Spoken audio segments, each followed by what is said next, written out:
Hey everyone, it's Will, Gamer Dad, with another video for you. So first off, I'd like to give a shout out to one of my Patreon supporters, Ben. Thanks for your support. Now if you haven't already, make sure you like and subscribe to my channel, I really appreciate it. I also do have a Patreon account for those who want to support me this way. At this point, I'm going to introduce a special guest. Today my dad's gonna do a battle on my account. This is actually on my middle child's account. So he's the only one of the 4 of us here in this household who has AS Mighty. As I mentioned in yesterday's update video, I do have the capability of side grading Mighty to AS Mighty, but I'm actually saving my chance for future endeavors just in case I require them, either if I pull a 4.5 Rosetta, for example, or maybe some other units that I require in the future. That being said, hopefully this video gives you some insight as to what to expect either for the first battle and for the final battle as well. I will say that after doing this particular battle, this is not going to be a cakewalk by any stretch of the imagination. So first of all, being that AS Mighty is a mage, your best bet is to probably use a combination of earth type units, or if you really want to use water, you can do so. I highly wouldn't recommend water zone, but if you want to use a water team, you can try. But definitely earth is the advantage. In this case, my son doesn't really have a lot of earth or a lot of water, and we really didn't want to use water anyways, so we decided to go with Yifa and her blunt zone team.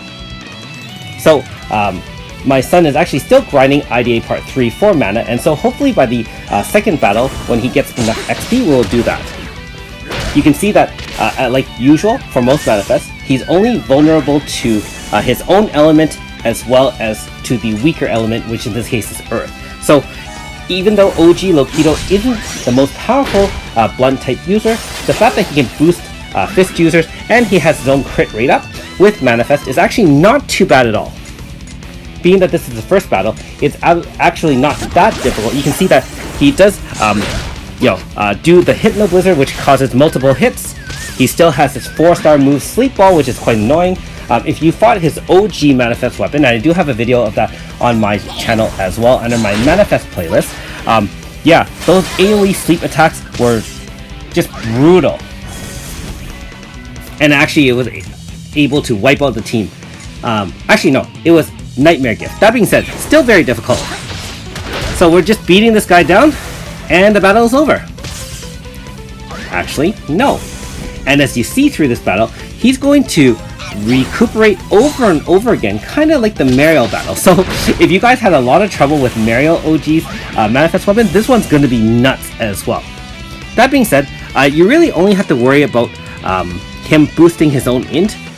So as long as you keep on attacking and hopefully using some mitigation, especially int down, that will really help. So this is on his second HP bar. We did drain the first HP bar.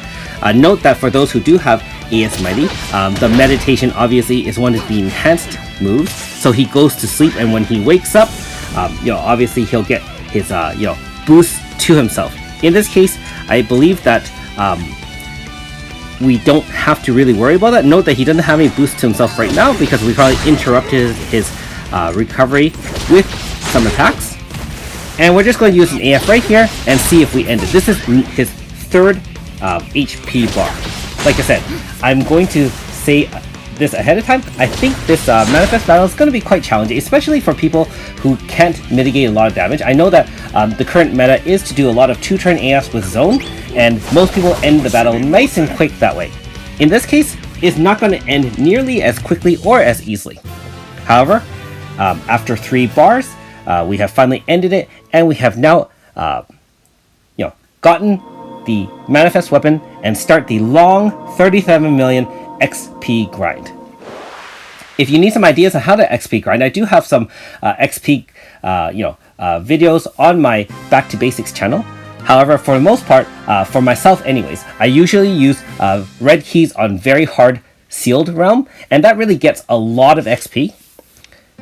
However, if you don't want to do that, obviously just bringing the weapon, and remember you can equip it on any character that is a staff user. That way, you can bring it through all your very hard dungeons, especially Garrelia, or just your normal red and green keys, and you can slowly accumulate XP that way. So especially if you do beat all the different mobs in the level, you'll probably get, anywhere from 500k or more XP. And for those who run, obviously scripts or macros, that will be easy for you. You'll have that done probably by the end of tonight.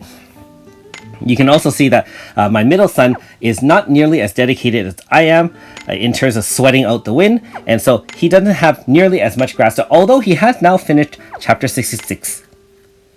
Thanks for watching. We'll see you next time.